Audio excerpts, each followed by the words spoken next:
ولعنة الدائمة على أعدائهم أجمعين من الآن إلى قيام يوم الدين.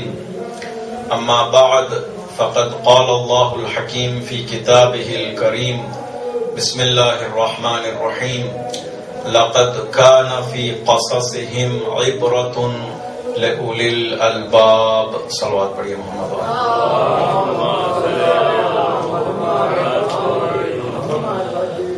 عزیزان گرامی، جیسا کہ کل کی مجلس میں ہم نے موضوع کی تشریح کی اور یہ بتایا کہ تاریخ سے عبرت لینا اس آیے کریمہ کا منظور نظر ہے. گزشتہ امتوں کے، گزشتہ نبیوں کے حالات کو جاننا صرف اس لیے کہ ہمارے علم میں اضافہ ہو. گرچہ علم میں اضافہ ایک اچھی بات ہے، مگر اصلی مقصد، اصلی ہدف اور انسانوں کی ہدایت عبرت لینے سے ہوتی ہے. لہذا قرآن میں جگہ جگہ پر جب بھی کسی نبی کا تذکرہ آیا، جب بھی کسی امت کا تذکرہ آیا، چاہے وہ پازیٹیو وے میں ہو چاہے وہ نیگیٹو وے میں ہو، تو فوراً کہا گیا فاعتبروا یا اولی الالباب، اے صاحبان فہم و خرد، اس سے عبرت لو، اس سے سبق لو. یہ عین ممکن ہے کہ تمہارے زمانے میں بھی کسی طریقے کا واقعہ پیش آئے تو تم اس کا رد عمل اسی طرح کرنا جیسا صالحین، انبیاء اور شہداء نے کیا ہے، اور اس طرح برتاؤ نہ کرنا حادثات سے جس طرح ظالمین نے کیا ہے. تو قاعدہ ہے، یہ سنت الہی ہے، لا تبدیل لسنت اللہ، سنت خدا میں کوئی تبدیلی نہیں آئے گی. زمان مکان کے بدل جانے سے، انسان یا انسان کے نام کے بدل جانے سے یا حالات بدل جانے سے قاعدہ الہی نہیں بدلتا. قاعدہ الہی، سنت الہی سب کے لیے ہے. اسی لیے مولا کائنات نے نہج البلاغہ کے 31ویں خط میں جو اپنے بیٹے امام حسن علیہ السلام اور ایک روایت کے مطابق جناب محمد حنفیہ کے نام لکھا ہے، اس میں بہترین انداز میں اپنے تجربات کو پیش کیا ہے. ظاہر سی بات ہے، تجربات کو بتانے والا عام آدمی نہیں ہے، مولا کائنات ہے. اور مولا کائنات، اور وہ بھی اپنی زندگی کا نچوڑ پیش کر رہے ہیں. کس کو؟ اپنے بیٹے کو. ظاہر سی بات ہے، اپنے بیٹے کو نچوڑ پیش کر رہے ہیں. مقصد قیامت تک کی آنے والی نسلوں تک پہنچانا ہے. تو مولا کائنات اس خط میں ارشاد فرماتے ہیں کہ اگرچہ میری عمر اتنی لمبی نہیں رہی کہ میں تمام گزشتہ انبیاء کے ساتھ گزارتا، گزشتہ امتوں کے ساتھ گزارتا بظاہر، لیکن میں نے گزشتہ امتوں کے، گزشتہ انبیاء کے حالات کو بغور جائزہ لیا، ان کے آثار کی سیاحت کی، سیر کی، دیکھا، مطالعہ کیا، ایسا بغور جائزہ لیا گویا میں ان کے ساتھ رہ چکا ہوں، میں ان کے ساتھ زندگی بسر کر چکا ہوں. تو ارشاد فرماتے ہیں بیٹا تمہاری عمر اتنی لمبی نہیں ہے کہ تم خود تجربہ کرو اور خود تجربے سے فائدہ اٹھاؤ. بہتر یہ ہے کہ گزشتہ امتوں اور گزشتہ نبیوں کے حالات پر جائزہ لو، ان کا تجربے سے فائدہ اٹھاؤ، اپنی زندگی بنا لو. بہترین وصیت کی، نصیحت کی مولا نے اپنے بیٹے کو گویا قیامت تک کی آنے والی نسلوں کو کہ دیکھو گزشتہ انبیاء کے حالات تمہارے لیے صرف علم میں، علم کی دانش میں اضافہ کرنے کے لیے نہیں ہے، بلکہ تجربہ لیں، اپنی زندگی کو بنائیں. آج کی مجلس میں کوشش کروں گا کہ اپنے وقت کے اندر اگر آپ لوگ ساتھ دیں گے تو 3 تمدن، 3 تہذیبیں اور 3 ثقافتوں کا جو قرآن مجید میں ذکر آیا ہے اور ان سے سبق لینے کا حکم ہوا ہے، آج پیش کرنے کی کوشش کروں گا. میں یہ کوشش کرتا ہوں کہ جو بات بھی یہاں کہی جاتی ہو مستند ہو، قرآن کی آیت ہو یا حدیث ہو یا معتبر روایت ہو. کوشش کی جاتی ہے کہ ان قرآن کی آیتوں اور حدیثوں اور تاریخ کے واقعات سے اپنی تحلیل کو پیش کریں اور ایک نتیجہ حاصل کریں. ظاہر سی بات ہے کہ ایک ایک آیت میں کئی ظاہر ہوتے ہیں اور کئی باطن ہوتے ہیں. اور روایتوں میں کہ باطن کے اندر بھی باطن ہوتے ہیں. جو نتیجہ ہم آیتوں سے لیتے ہیں اس کا مطلب یہ نہیں کہ بس اس آیت میں بس یہی نتیجہ ہے اور کوئی بحث نہیں ہے، اور بھی بحثیں ہوں گی. ہم ان آیتوں سے صرف وہ بحث کریں گے جو ہماری اس مجلس کا عنوان ہے، اور اس میں اس وقت کو ہم مد نظر رکھتے ہوئے بحث کر سکتے ہیں. مل جل کر صلوات پڑھیے محمد و آل محمد.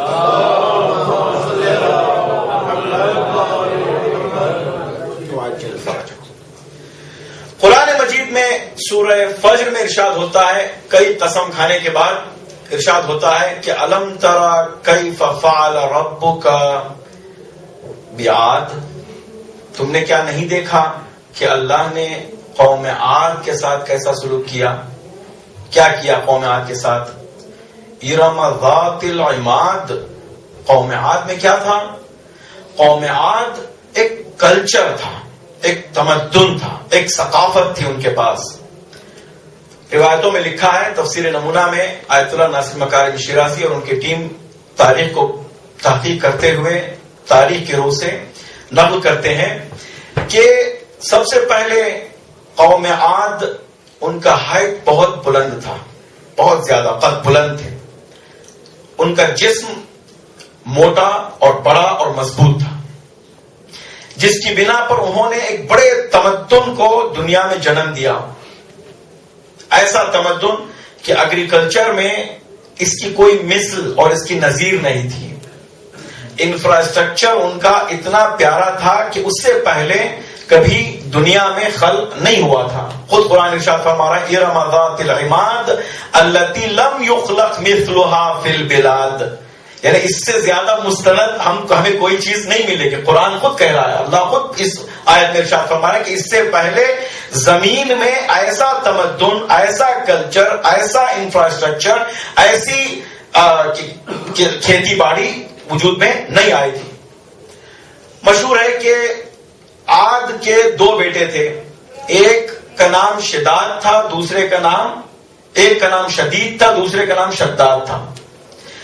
شدید مر گیا، شداد کے ہاتھوں میں تقریباً کامل حکومت آ گئی.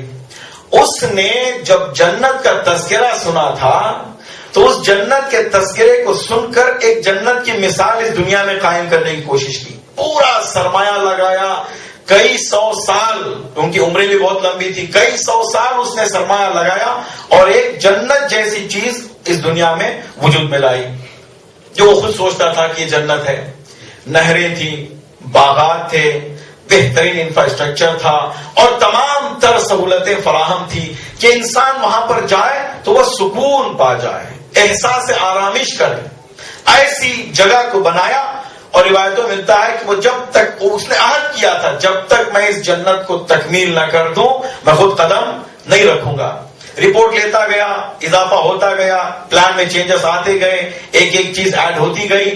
جب پائے تکمیل تک پہنچا تو اس نے ایک بڑی آرمی کو لے کر، ایک بڑے وفد کو لے کر پہنچا، اور پہنچنے سے پہلے اللہ نے کہا نہیں، جو تو بنانا چاہتا ہے اور تیرے بنانے پر ناز ہوتا ہے، جب خدا ارادہ کرتا ہے تو خود اس کو تو نہیں دیکھ پاتا. ایک اجل آئی اور سب کے سب وہیں ہلاک ہو گئے. ایسا تمدن، قرآن نے تمدن کی مذمت نہیں کی ہے، بہت توجہ چاہتا ہوں عزیزاں محترم، تعریف کی ہے. ارم ذات العماد، پلرز والے کلچر، ایسی بہترین بلڈنگز بنا رکھی تھی انہوں نے اس زمانے میں. انفراسٹرکچر کی تعریف ہو رہی ہے. ارم ذات العماد التی لم یخلق مثلها فی البلاد، یعنی اس سے پہلے دنیا میں خلق نہیں ہوئی تھی. تعریف ہو رہی ہے کیا کیا خدا نے اس قوم کے ساتھ. اور پھر ارشاد ہو رہا ہے ارم ذات العماد التی لم یخلق مثلها فی البلاد وثمود الذین جابوا الصخر بالواد. اور قوم سمود کے ساتھ خدا نے کیا کیا، جو ان سے بڑھ کر ایک نیا تمدن کو جنم دیا کہ وہ پہاڑوں پر گھسے، پہاڑوں کو کاٹتے ہوئے، پہاڑوں کو چیرتے ہوئے بہترین محل اور بہترین مکانات کی تعمیر کی. پتھروں کے جگر میں بہترین محل اور بہترین مکانات کی تعمیر کی. اور یہ بہت بڑا تمدن ہے، ایک انفراسٹرکچر. اس زمانے میں سوچئے آپ جناب نوح کے تقریباً 400-500 یا 1000 سال کے اندر کا واقعہ ہے، یعنی آج کے 6-7 ہزار سال پہلے کا واقعہ تقریباً، کہ اس زمانے میں پتھروں کو چیر کر محل بنانا، گھر بنانا اور آرائش اور آسائش کے سامان کو فراہم کرنا ایک بہت بڑی بات ہے، ایک کلچر ہے، ایک تمدن ہے۔ خدا تعالیٰ فرما رہا ہے کہ وَثَمُودَ الَّذِينَ جَابُوا الصَّخْرَ بِالْوَادِ، کیا کیا سمود سے خدا نے ان لوگوں کے ساتھ؟ وَفِرْعَوْنَ ذِي الْأَوْتَادِ، تیسرا تمدن، فرعون جو ذی الاوتاد ہے، یعنی وہ میخوں کا صاحب ہے۔ یہاں تفسیر میں فرماتے ہیں کہ دو وجہ سے یہاں پر اوتاد کا لفظ استعمال ہوا ہے، یعنی ایک تو وہ کہ میخوں کو استعمال کرتے ہوئے بڑی بڑی عمارتیں تیار کی تھی، میخ کو استعمال کرتے ہوئے بڑی بڑی عمارتوں کو تیار کیا تھا، اور دوسرے کہ وہ جب دشمن ان کا مقابلہ کرتے تو اپنے دشمنوں کو، اپنے نظریات کو نہ ماننے والوں کو، مومنین کو، صالحین کو وہ میخوں پر چن دیتا تھا، ان کو دیواروں پر لٹکا کے میخ لگا دیتا تھا تاکہ وہ اس طرح بری طرح سزا کے ساتھ اس دنیا سے چلے جائیں۔ وَفِرْعَوْنَ ذِي الْأَوْتَادِ فَأَكْثَرُوا فِيهَا الْفَسَادِ، ان کی نزول اور تنزل کی وجہ بیان کی جا رہی ہے۔ دیکھیں، تمدن کو قائم کرنا، ثقافت کو قائم کرنا، مترقی ہونا، کامیاب ہونا، ایک کلچر کو جنم دینا کوئی بری بات نہیں تھی۔ اگر یہ کلچر کو جنم دیتے، اتنا بہترین انفراسٹرکچر کو تیار کرتے، باغات کو تیار کرتے اور اس سے صحیح مصرف کرتے، اسے صحیح فائدہ اٹھاتے، خدا پرست بن جاتے تو پھر ان کی کوئی بات نہ ہوتی۔ لیکن اچھی چیز کو اچھی چیز میں استعمال کرنا بھی بہت بڑی نعمت ہے۔ اچھی چیز کو یا اپنے ویلتھ کو، اپنی دولت کو، نعمت کو پراپر یوز کرنا بھی بڑی بڑی نعمت ہے۔ اگر اس کا مس یوز ہو، غلط جگہ اس کا مصرف ہو تو اس کا عذاب حتمی ہے۔ اب یہ کلچر پرانے تین تمدن کی بات ہو رہی ہے۔ وَفِرْعَوْنَ ذِي الْأَوْتَادِ فَأَكْثَرُوا فِيهَا الْفَسَادِ، کیا کیا؟ الَّذِينَ طَغَوْا فِي الْبِلَادِ، زمین پر انہوں نے طغیان کیا۔ اتنے بڑے گھر بنانے والے، اتنے بڑے تمدن کو وجود میں لانے والے، بہترین زراعت کرنے والے، بہترین باغات کو تیار کرنے والے، پہاڑوں کو چیر کر محل بنانے والے، ہمیں کسی خدا کے سامنے سر جھکانے کی کیا ضرورت ہے؟ الذین طغوا فی البلاد فاکثروا فیہا الفساد۔ معمولاً انسان جب مغرور ہو جاتا ہے، ویلتھ آ جاتی ہے، دولت آ جاتی ہے، تو دولت ایک گھمنڈ کو جنم دیتی ہے، ایک تکبر کو جنم دیتی ہے۔ اگر وہ انسان اپنے نفس کی اصلاح نہ کرے، وہ تکبر یہاں تک خدا کے مقابلے کے لیے آمادہ کر دیتی ہے، انسان خدا کے مقابلے کے لیے تیار ہو جاتا ہے۔ فَأَكْثَرُوا فِيهَا الْفَسَادِ، اور اس کا نتیجہ یہ ہوتا ہے کہ جب خدا کا ڈر نہ ہو دل میں، خدا کا خوف نہ ہو، تو کسی برائی سے اسے گھبراہٹ نہیں ہوتی۔ گھبراہٹ اس سے ہوتی ہے جو خوف خدا ہو۔ جب خوف خدا اٹھ جائے دل سے تو پھر کسی برائی سے اسے خوف نہیں ہوتا۔ فَأَكْثَرُوا فِيهَا الْفَسَادِ، اب فساد انہوں نے بے انتہا کر دیا زمین میں۔ اب یہ سمجھ رہے تھے کہ بس ہم ہی ہیں، ہم ہی کلچر کے مالک، اور ہم ہی ہیں جو اتنی طاقت رکھنے والے ہیں، ہمیں کوئی پسپا کرنے والا نہیں ہے۔ فَصَبَّ عَلَيْهِمْ صَوْتَ عَذَابٍ، اللہ نے انہیں عذاب کے کوڑے برسائے۔ ان ربک لبالمرصاد، خدا فرما رہا ہے کہ دیکھو صرف ان پر نہیں، جو بھی اس طریقے کا عمل کرے گا یہ خدا کی سنت ہے، جو بھی اس طریقے کا عمل کرے گا، اس طریقے کا ظلم کرے گا، فَأَكْثَرُوا فِيهَا الْفَسَادِ، فساد کرے گا، طغیانی کرے گا، سرتابی کرے گا، سرکشی کرے گا، ہم اس کے ساتھ ویسا ہی سلوک کریں گے۔ کیوں کہ فَإِنَّ رَبَّكَ لَبِالْمِرْصَادِ، اللہ ظالموں کی طاق میں رہتا ہے۔ کہ ظالم چاہے قوم عاد کے ہوں، ظالم چاہے قوم سمود کے ہوں، ظالم چاہے فرعون کی قوم کے ہوں، کوئی بھی ظالم ہو، قیامت تک کوئی بھی ظالم سر اٹھائے تو اللہ ظالموں کی طاق میں رہتا ہے۔ وہی حشر ہوگا جو قوم عاد کا ہوگا، وہی حشر ہوگا جو قوم سمود کا ہوگا، وہی حشر ہوگا جو قوم فرعون کا ہوگا۔ تو عزیزان محترم، یہاں پہ رک کے میں تھوڑی تحلیل کرنا چاہتا ہوں تاکہ ہمارے اذہان روشن ہو کہ ہم کیوں ان تین تمدن کا تذکرہ کرتے ہیں، اس کا ربط کیا ہے، کہاں سے ہم سبق لیتے ہیں۔ روایتوں میں ملتا ہے کہ قوم عاد جناب ہود کی قوم ہے۔ جناب ہود 4-5 نسل کے بعد جناب نوح کی اولاد میں سے ہیں۔ اور آئے اور اپنے قوم کو ہدایت کرنا شروع کیا. جیسے ہی اللہ کی آیتوں کی تلاوت ہوتی قوم انکار کرتے, بت پرستی کی طرف جاتے. یہاں پہ رک کے ایک جملہ میں عرض کرنے جا رہا ہوں, بت پرستی کسے کہتے ہیں؟ معمولاً ہمارے ذہنوں میں یہ بات ہوتی ہے کہ ایک پتھر رکھا جاتا ہے اور اس کی پوجا ہوتی ہے. چونکہ پاگل لوگ ہوتے ہیں, ان کے دماغ میں کوئی چیز نہیں آتی, چونکہ ٹریڈیشنل لوگ ہوتے ہیں لہذا یہ پوجا کرتے ہیں, ان کو فلسفہ نہیں سمجھ میں آتا. حقیقت یہ ہے کہ پوجا کروانے والے پاگل نہیں ہوتے. پوجا کروانے والے یا بتوں کی پوجا کروانے والے, بت پرستی کو رائج کرنے والے بڑے سیاس ہوتے ہیں, بڑے چالاک ہوتے ہیں. جب مکہ معظمہ میں پیغمبر اسلام نے دعوت اسلام کو شروع کیا, قولوا لا الہ الا اللہ تفلحوا کا نعرہ بلند کیا, کہ ایک خدا کو مان لو نجات پا جاؤ گے, اس دنیا میں بھی آخرت میں بھی.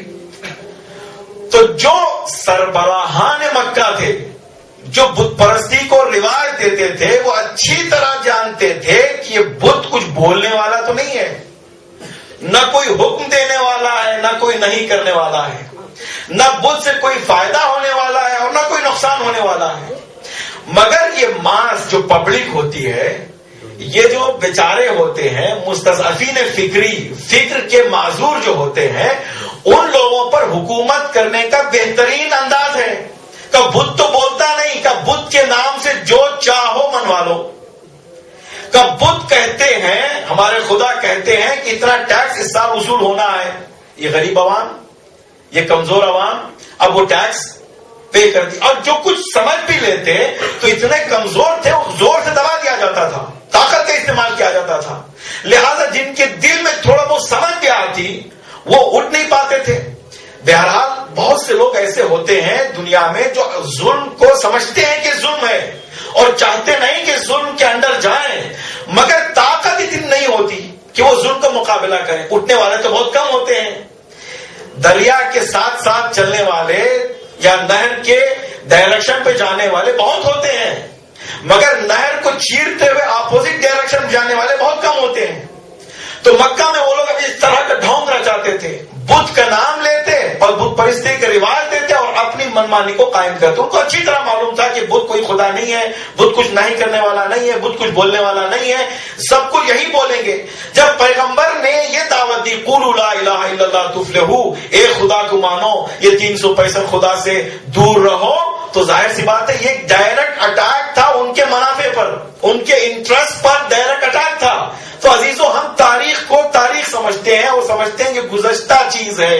عزیزو, گزشتہ کا ربط حال سے ہے اور حال ہمارا فیوچر کو بنائے گا.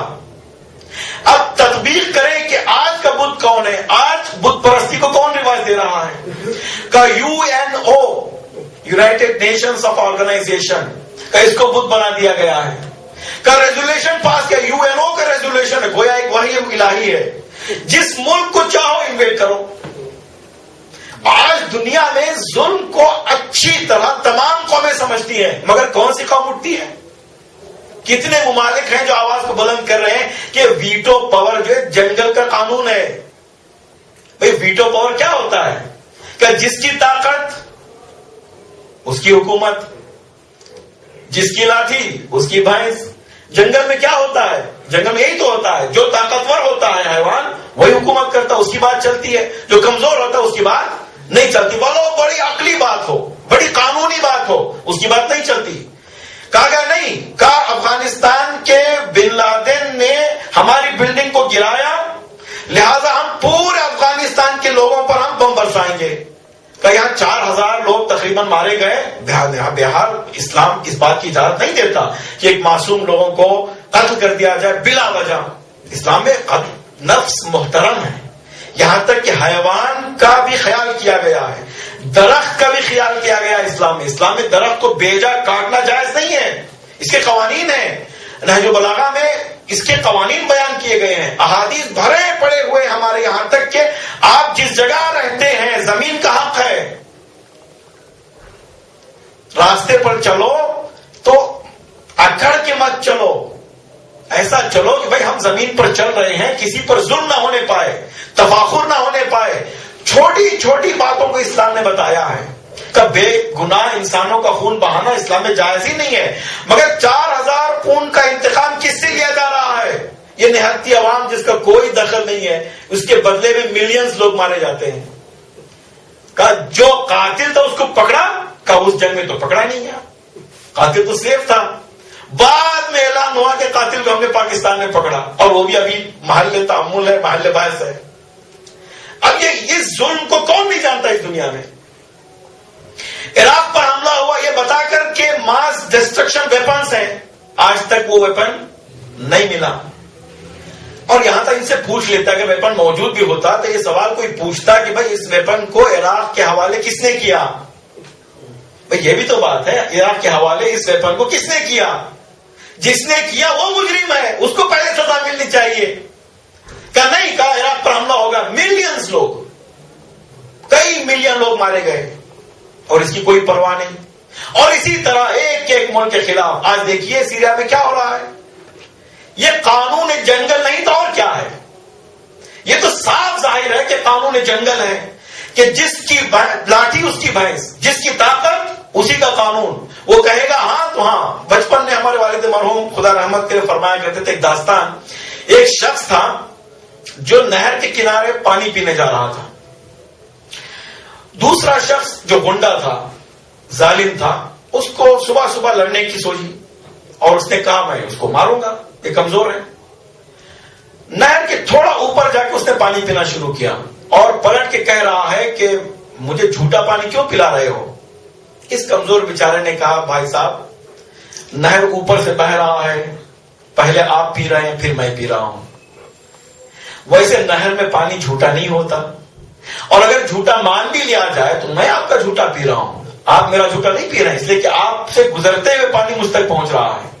تو وہ ظالم اٹھا اور پیچھے جا کر بیٹھا اور وہاں سے پانی پیتے ہوئے کہا آپ کیوں مجھے جھوٹا پلا رہے ہو؟ اس کمزور نے کہا چلو میں اٹھ جاتا ہوں، میں پیتا نہیں تم پی لو. کہا اٹھے کیوں؟ اس کو مارنا شروع کیا، پیٹنا شروع کیا. کہ جس کو مارنے کا بہانہ چاہیے ہر عمل اس کے لیے بہانہ بن جائے گا. آپ لاکھ نمازی پرہیزگار پورے قانون کے پابند، یونائٹڈ نیشنز کے قوانین کے پابند بنے، دنیا کے قوانین کے پابند بنے، اگر آپ ان کی سیاست سے آپ کی سیاست میل نہیں کھاتی تو آپ مجرم ہیں، آپ کو سزا ملنی چاہیے. یہ جنگل کا قانون نہیں تو کون سا قانون ہے؟ کہ یہی بت پرستی ہے. کہ یونائٹڈ نیشنز کو بت پرست بنا دیا گیا، جس طرح قوم عاد و قوم سمود و قوم فرعون نے کیا تھا، آج بھی چل رہا ہے. کیا خدا آنکھیں بند کر لے گا؟ یہ انکار ہمیشہ چلتا رہے گا. میں اچھی طرح جانتا ہوں کہ بھائی ہم لوگوں نے کتنے اسلامک سینٹرز میں دنیا بھر میں صدام کی موت کی دعا کی. جو ظلم کر رہا تھا کتنے فقہاء کو شہید کیا، کتنے علماء کو شہید کیا، کتنے سادات شہید ہو گئے، کتنے شیعہ، کتنے اہل تسنن، کتنے بے گناہ مارے گئے. ایک ملک میں کتنوں کو اس نے شہید کیا. تجاوز کیا ظلم ہے جو صدام نے نہیں کیا اس دور میں. بس ایک ظلم جو میں بیان کروں گا، آپ ظاہر بات آپ سنتے رہے ہیں کہ جناب باقر الصدر نے آواز بلند کی، خدا رحمت کرے، آواز بلند کی. اور جب آواز بلند کی تو عرض کیا گیا، یقیناً یہ سنت الہی ہے، اگر آپ وقت پر، میں کل کی مجلس میں عرض کیا تھا، وقت پر صحیح فیصلہ نہ لیں تو وقت کے بعد اچھا فیصلہ بھی آپ کے کام نہیں آئے گا. اگر عراقی عوام باقر صدر کی آواز پر لبیک کہہ دیتی تو چند ہزار تو شہید ہوتے، فداکاری کرنی چاہیے تھی، قربانی ضرور ہوتی، مگر آج آزادی کی سانس لیتے، اتنے ملینز کی قربانی دینی نہیں پڑتی تھی. مگر اس وقت آواز کو لبیک نہیں کہا آواز پر، آج بھگتنا پڑ رہا ہے. تو عزیزوں یہ سنت الہی ہے، وقت پر فیصلہ لیں، وقت پر فیصلہ نہ لیں گے تو بعد میں آپ کو اس کا خمیازہ بھگتنا پڑے گا. تو باقر صدر کو شہید کیا کتنی بے رحمی کے ساتھ، اور یہاں تک کہ ان کی ہمشیرہ مرحومہ بنت الہدا کو شہید کیا.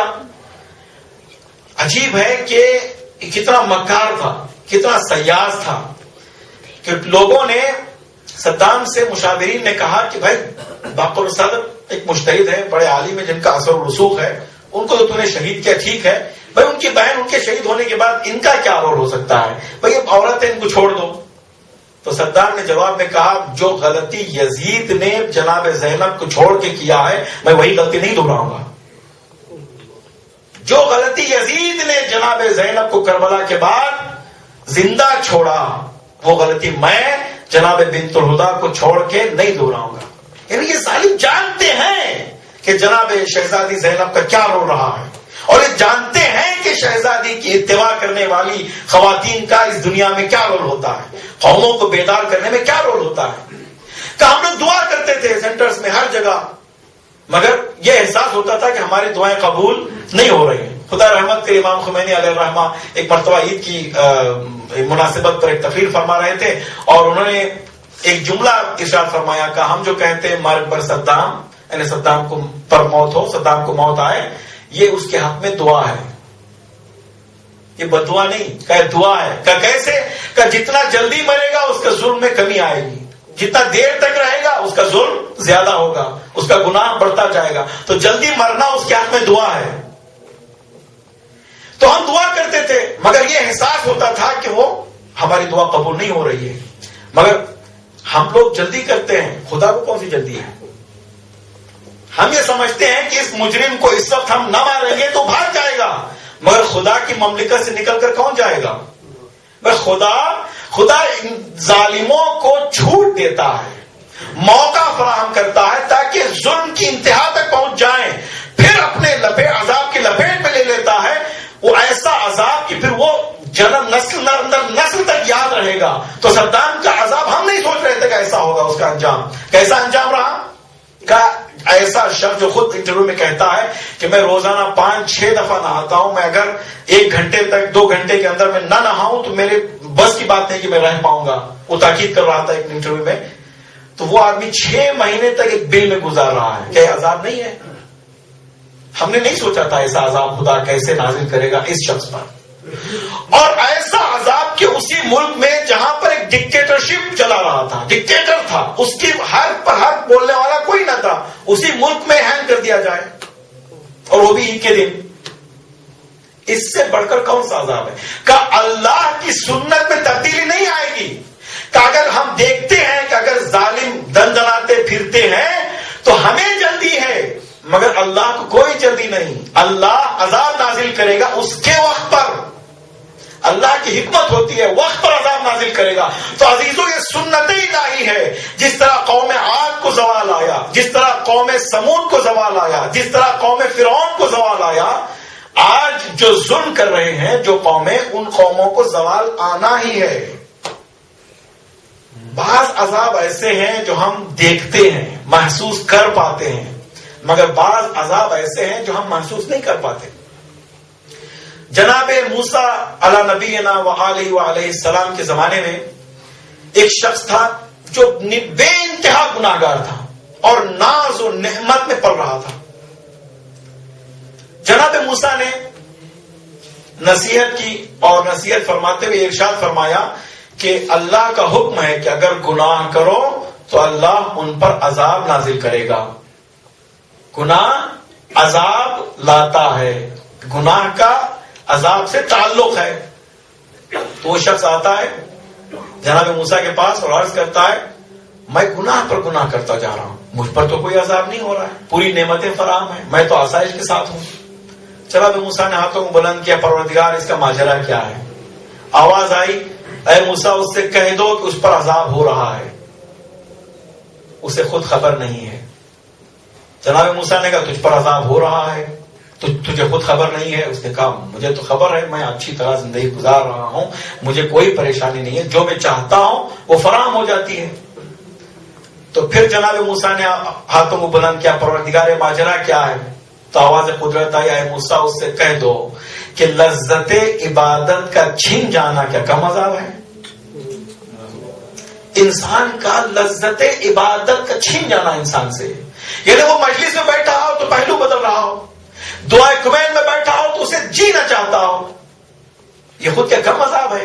کہ بعض عذاب کو ہم دیکھ پاتے ہیں، زلزلہ ہے، آندھی ہے، طوفان ہے، اس کو دیکھتے ہیں، سمجھتے ہیں، مگر بعض عذاب ایسے ہیں ہم نہیں سمجھ پاتے، مگر وہ عذاب اس سے بڑھ کر عذاب ہوتا ہے. روحانی عذاب جسمانی عذاب سے بڑھ کر ہوتا ہے. زلزلے میں، آندھی میں کوئی انسان سب سے زیادہ چیز ہوتی ہے تو مر جاتا ہے، آنن فانن مر جاتا ہے، مگر یہ گھٹ گھٹ کے مرنا ہے، انہیں زندہ رہتے ہوئے مرنا ہے. اگر معنوی عذاب ہو رہا ہے کسی پر تو زندہ رہتے ہوئے مرنا ہے. تو عزیزو، جناب قوم عاد پر ظلم ہوا، قوم عاد پر اللہ نے عذاب نازل کیا. کون سا عذاب؟ روایتوں میں لکھا ہے کہ قوم عاد کو وارننگ آئی، جناب ہود نے تاکید کی کہ دیکھو جب تک تم توبہ نہیں کرو گے، اللہ کی پرستش نہیں کرو گے، تم پر عذاب نازل ہوگا. کہ ہم پر عذاب؟ ہمارا بدن مضبوط، ہمارا کلچر بہت عالی، ہماری بلڈنگز بہت مضبوط، اور ہماری زراعت جو ہے وہ اتنی کافی ہے کہ ہماری نسلیں کھا سکتی ہیں، ہم پر کیسے عذاب؟ تو اللہ نے بارش کو روک لیا کہ 7 سال تک بارش نہیں ہوئی.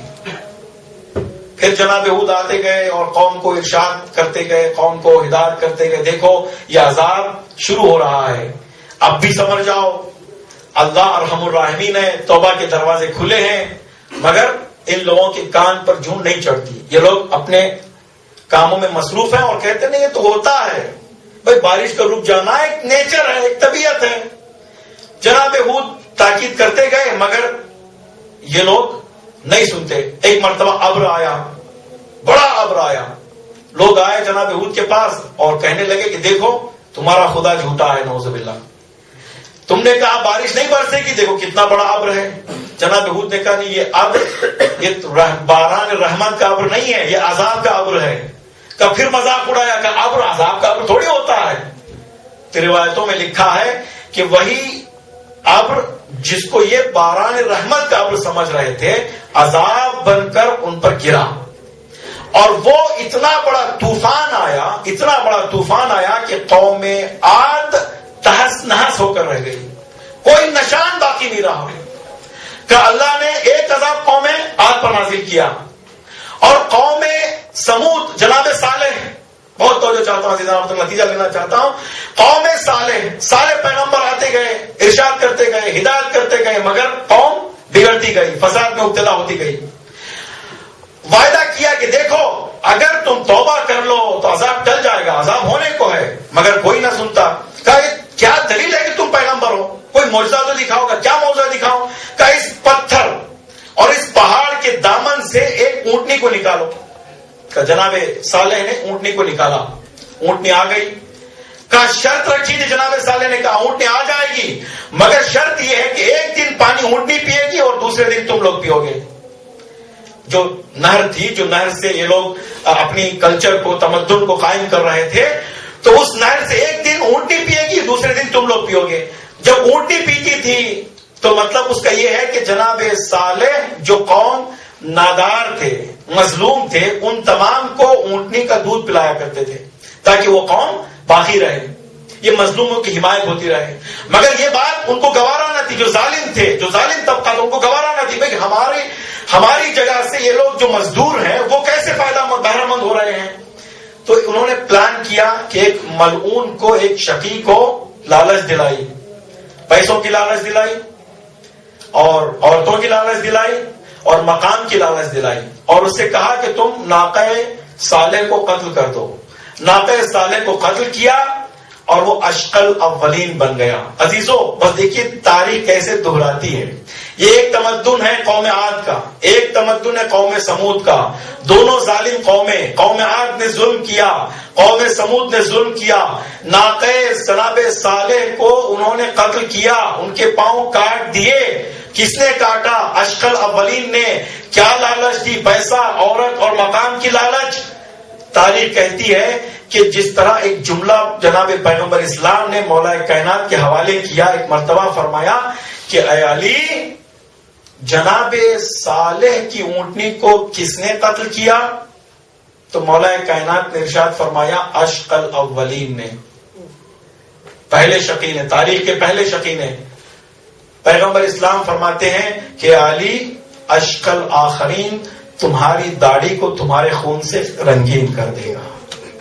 کیا مناسبت دیکھیے کہ ایک قوم صالح کے ناقہ کو قتل کرنے والا اشقل اولین، وہ بھی لالچ، وہی لالچ جو ابن ملجم کو لالچ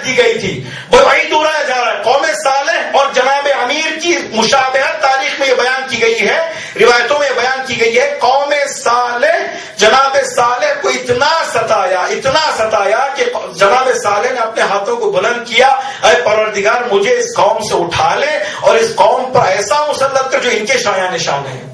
مولا کائنات کو بھی قوم نے اتنا ستایا کہ مولا کائنات نے ہاتھوں کو بلند کیا اور فرمایا پروردگار مجھے اس قوم سے اٹھا لے اور اس قوم پر ایسا مسلط کر جو ان کے شایان نشان ہے۔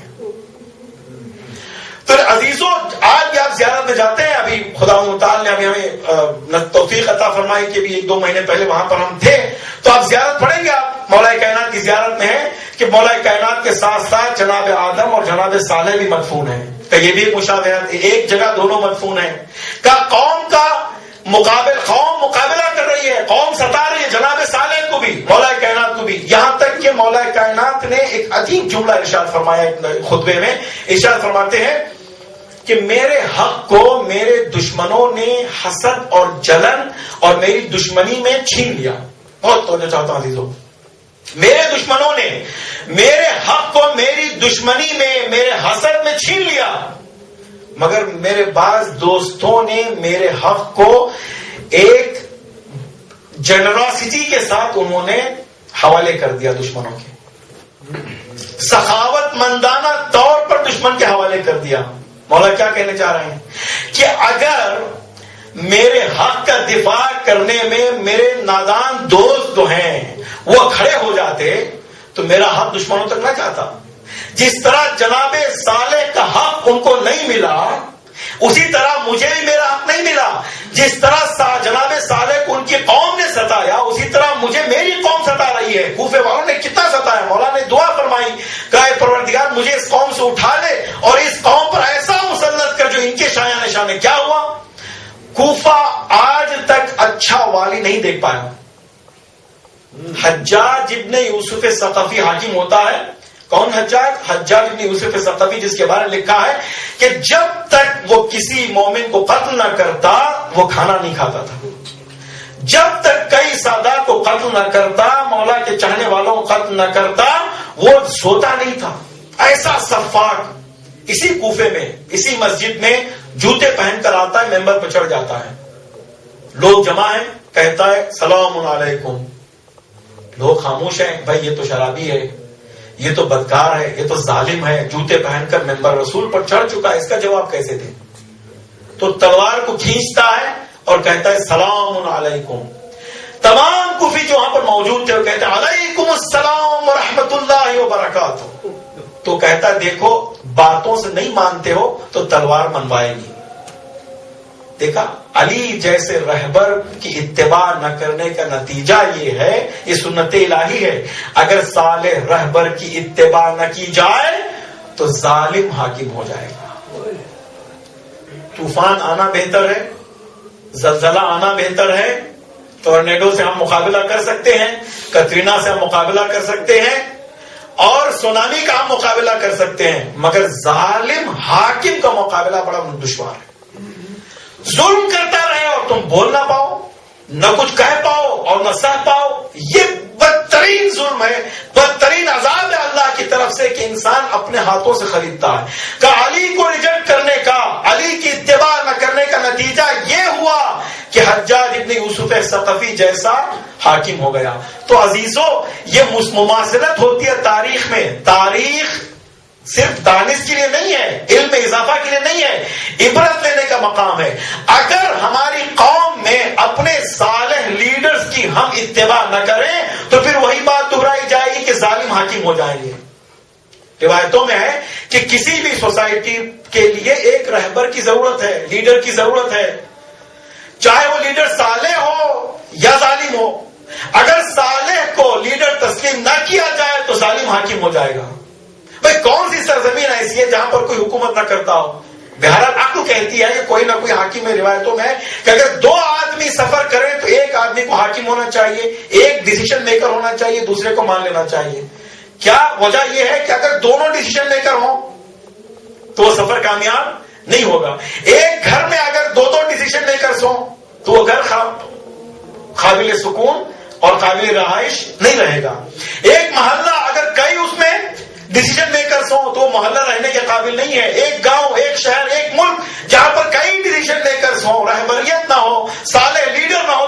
رہنے کے قابل نہیں ہے. تو یہ اگر صالح رہبر کو نہ مانے، اس کی اتباع نہ کریں، تو نتیجہ یہ ہوگا کہ سنت الہی یہاں پر لاگو ہوگی اور ظالم حاکم ہو جائے گا. تو عزیزو، مولا کائنات کو لوگوں نے اتنا ستایا کہ مولا نے خواب میں دیکھا پیغمبر اسلام تشریف لاتے ہیں، اور پیغمبر اسلام جب تشریف لاتے ہیں تو مولا گلا کرتے ہیں، یا رسول اللہ دیکھا آپ کی امت نے میرے ساتھ کیسا سلوک کیا، آپ کی امت کلمہ پڑھنے والے مسلمان کہنے والے میرے ساتھ کیسا سلوک کر رہے ہیں. اور یہ بھائی کی گفتگو ہو رہی ہے، پیغمبر اور علی کی گفتگو ہو رہی ہے. ولی خدا سے بات کر رہا ہے. پیغمبر اسلام فرماتے رحمت للعالمین ہے پیغمبر آسانی سے کسی کی نفرت نہیں کرتے. پیغمبر فرماتے ہیں کہ علی اس قوم کو بد دعا کر دو. میں بڑی ذمہ داری سے کہہ رہا ہوں. تو پیغمبر اسلام رحمت للعالمین کسی کو بد دعا کرنے والے نہیں ہیں. مولا کائنات سے فرما رہے ہیں کہ علی اس قوم کو بد دعا کر دو. اس کا مطلب یہ ہے کہ اس قوم کا جرم اتنا سنگین ہے کہ رحمت للعالمین بھی بد دعا کروا رہا ہے. مگر قربان جائے مولا کائنات نے بد دعا نہیں کی. مولا کائنات نے اپنے حق میں دعا کی کہ پروردگار مجھے اس قوم سے اٹھا لے. تو اپنے حق میں دعا کر لی. روایتوں میں ملتا ہے کہ مولا کائنات جب بھی کوئی تذکرہ آتا اپنے بعد کے زمانے کا تو مولا کائنات جناب حسن کا تذکرہ بھی کرتے اور کربلا کا بھی تذکرہ کرتے. یہاں تک جو بھی موقع ملا، جہاں کوئی موقع ملا، کربلا کی بات چھڑی تو پوری داستان کو بتایا. گویا اذہان کو مولا آمادہ کر رہے، دیکھو نہ تنہا مجھ پر ظلم ہو رہا ہے بلکہ آنے والی میری نسلوں پر ظلم ہو رہا ہے. اور تم دیکھو کہ جو میرے بیٹے پر ظلم کرے گا گویا مجھ پر ظلم کر رہا ہے. جتنی میرے حسین پر تکلیف پہنچتی ہے اتنی مجھ پر بھی تکلیف پہنچتی ہے. روایتوں ملتا ہے کہ جنگ صفین سے واپس آ رہے تھے تو کربلا سے قافلہ گزر رہا تھا. کربلا کی سرزمین پر اترتے ہیں،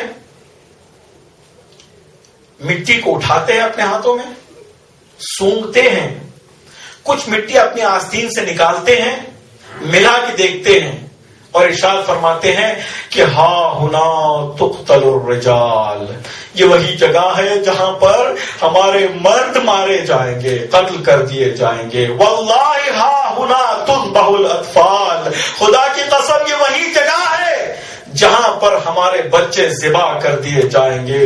واللہ ہا ہنا ترمل النسوان، یہ وہی جگہ ہے جہاں سے ہماری عورتیں اسیر بن کر جائیں گی.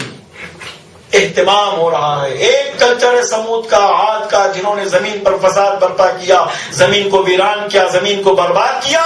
ایک کلچر حسین قائم کرتے جا رہے ہیں جو بنجر زمین ہے جہاں پر کچھ نہیں ہے، وہاں کو کربلا معلی بنا رہے ہیں. حسین اس کلچر کو، اس تمدن کو قائم کر رہے ہیں کہ آنے والی نسلیں اس تمدن کو یاد کریں گی. قیامت تک یہ سرزمین مقدس رہے گی. کیسا انتظام ہے. کچھ معنوی چیزیں ایسی ہیں جو ہماری ذہنوں کے اندر گھسنے والی نہیں، ہم نہیں سمجھ پائیں گے آسانی سے. یہ اس کے رشتہ کیا ہے، اس مٹی کا رشتہ، یہ سونگنے کا رشتہ، یہ مولا کائنات کا اہتمام، پیغمبر اسلام کا اہتمام، مولا حسین کا اہتمام، یہ کیا ہو رہا ہے اس سرزمین کے ساتھ. یہ کربلا کس کو کہتے ہیں؟ کربلا کس سرزمین کا نام ہے؟ عزاداروں، آج 2 محرم ہے. 2 محرم کی تاریخ گزر چکی، ہم تیاری کر رہے ہیں 3 محرم کی. روایتوں میں لکھا ہے کہ کتنا اہتمام کیا اس سرزمین کا. جناب ام سلمہ کے حوالے پیغمبر اسلام نے جب مولا حسین کا تذکرہ کیا تو جناب ام سلمہ بہت روئیں، بے چین ہوئی. تو پیغمبر اسلام نے کچھ مٹی حوالے کی، کہا ام سلمہ اس مٹی کو محفوظ رکھ لو، جب یہ مٹی خون سے رنگین ہو جائے تو سمجھ لینا کہ میرا حسین کربلا میں شہید ہو چکا ہے. پیغمبر اسلام مٹی دے رہے ہیں، کربلا کی مٹی، اہتمام ہو رہا ہے. روایتوں میں یہ بھی لکھا ہے کہ جب حسین مدینے سے رخصت ہو رہے تھے، نانی سے ملاقات کی، دونوں روئے، بلند آواز میں گریہ فرمایا. حسین نے بھی کچھ مٹی عطا کی، کہا نانی اماں اس مٹی کو رکھو، جب بھی یہ مٹی خون سے رنگین ہو جائے تو سمجھ لینا کہ تمہارا نواسا اس دنیا میں نہیں رہا. اور یہی مٹی مولا کائنات سونگتے ہیں اور اسی کربلا میں فرماتے ہیں کہ ہاں ہونا یقتل الرجال، یہیں پر واللہ خدا کی قسم کھا کے کہتے ہیں ہمارے مرد قتل کر دیے جائیں گے، ہماری عورتیں اسیر بن جائیں گی، ہمارے بچے ذبح کر دیے جائیں گے. 2 محرم کو یہ کاروان اس سرزمین پہ پہنچتا ہے. روایتوں میں لکھا ہے کہ گھوڑا ہے جو آگے نہیں بڑھتا. مولا حسین گھوڑے کو بدلتے ہیں، دوسرا گھوڑا بھی آگے نہیں بدلتا، نہیں بڑھتا. تیسرا گھوڑا ابھی مخنف نے اپنی مقتل میں لکھا ہے کہ مولا حسین نے 6 گھوڑوں کو بدلا، مگر گھوڑا ہے جو آگے نہیں بڑھتا. ایک مرتبہ حسین نے پوچھا اس سرزمین کا آخر نام کیا ہے؟ بتانے والوں نے بتایا کہ اس سرزمین کو غازریہ کہتے ہیں. مولا حسین کو اطمینان نہیں ہوا، کہا اس کا کوئی اور نام ہے؟ بتانے والوں نے بتایا اس سرزمین کو نینوا کہا جاتا ہے. امام حسین نے پھر پوچھا اس سرزمین کا کوئی اور نام ہے؟ کہ اس کو شط الفرات بھی کہا جاتا ہے. کہ مولا حسین کو قرار نہیں ہے، کہ اس کا کوئی اور نام ہے؟ ایک کہنے والے نے کہا آقا اس کو کرم و بلا بھی کہا جاتا ہے. تو حسین نے روایتوں میں لکھا ہے وہ تنفس سعدا وہ بکا وہ ابکا بکا شدیدا، ایک نفس راحت، ایک ٹھنڈی سانس لی حسین نے اور شدید گریہ فرمایا. میں کہوں گا آقا ٹھنڈی سانس لینے کے کیا معنی ہیں؟ عجب نہیں حسین آواز دے، میں یہ ٹھنڈی سانس اس لیے لے رہا ہوں کہ میں اپنی منزل کی طرف پہنچ چکا ہوں، میں اپنی آخری منزل کی طرف پہنچ چکا ہوں، اب میرا کام تمام ہوا چاہتا ہے. اب بخار شدیدہ، یہ شدید گریہ کی کیا وجہ ہے؟ تو حسین نے کہا تمہیں نہیں معلوم یہ وہی سرزمین ہے. ایک ایک جگہ کو حسین بتا رہے ہیں، نشاندہی فرما رہے ہیں. یہ وہی جگہ ہے جہاں پر میرے لال علی اکبر کے جگر پر نیزے کی برچی کا پھل لگے گا، اور یہ وہی جگہ ہے جہاں پر میرا قاسم ٹکڑے ٹکڑے ہو کر رہ جائے گا. یہ وہ جگہ ہے جہاں علی اصغر کے گلے پر تیر لگے گا. ایک ایک جگہ کی نشاندہی فرما رہے ہیں اور لوگ روتے جا رہے ہیں اور کچھ لوگ الحمدللہ بھی کہہ رہے ہیں. اس لیے کہ جب جناب قاسم کو اپنی جگہ کا علم ہوا، جناب قاسم نے کہا الحمدللہ. ہر شہید اپنی بشارت سن کر خدا کی حمد کر رہا ہے اور روتا جا رہا ہے. ایک مرتبہ حسین نے ایک نشید کی طرف اشارہ فرمایا کہ یہ وہ جگہ ہے جہاں پر میں رہوں گا، میرا خشک گلا ہوگا، شمر کا گند خنجر ہوگا، میری بہن دل زینبیہ میں کھڑی دیکھ رہی ہوگی، میری ماں ننگے سر ہوگی اور شمر کا گند خنجر میرے گلے پر پھرایا جائے گا. الا لعنت اللہ علی القوم الظالمین سیعلم الذین ظلموا ای منقلب ینقلبون. اللهم انی اسألک بحق محمد وانت المحمود وبحق علی وانت الاعلی وبحق فاطمة وانت فاطر السماوات والارض وبحق الحسن وانت المحسن وبحق الحسين وأنت قديم الإحسان وبحق أئمة التسعة الطاهرين من ذرية الحسين علیہ السلام. بار الہ پروردگار ہمارے اس قلیل عمل کو قبول فرما، مزید نیک اعمال بجا لانے کی توفیق عنایت فرما. بار الہ ہم تمام کو حقیقی معنوں میں عزاداران امام مظلوم قرار دے. پروردگارہ ہم اس دنیا میں رہیں تو ایک ہاتھ ہمارا دامن قرآن میں ہو اور ایک دو ہاتھ ہمارا اہل بیت علیہ السلام سے لگا رہے. پروردگارہ جہاں کہیں بھی مومنین پریشان حال ہیں، عزادار پریشان ہیں، ان کی پریشانیوں کو دور فرما. جو ممالک اسلامیہ میں اشرار کی حکومت ہے، پروردگارہ ان اشرار کے شر سے مومنین کو محفوظ فرما. بار الہ صالحین کی حکومت قائم فرما. پروردگارہ پرچم اسلام کو سربلندی عطا فرما، پرچم کفر و نفاق کو سرنگو فرما. بار الہ علماء اعلام مراج اعظام کا سایہ ہمارے سروں پر قائم و دائم رکھ. دشمنان اسلام اور دشمنان اہل بیت کو نیست و نابود فرما. مشاہد مشرفہ کی حفاظت فرما. ہم سب کو حج و زیارات بار بار نصیب فرما. پروردگارہ جنت البقیع کی تعمیر کے اسباب کو فراہم فرما. بار الہ پروردگارہ تجھے واسطہ ان مجالس کا تیرے ولی خاص امام زمانہ کے ظہور میں تاجیل فرما اور ہم سب کو ان کے آبان انصار میں شمار فرما. ماتم حسین.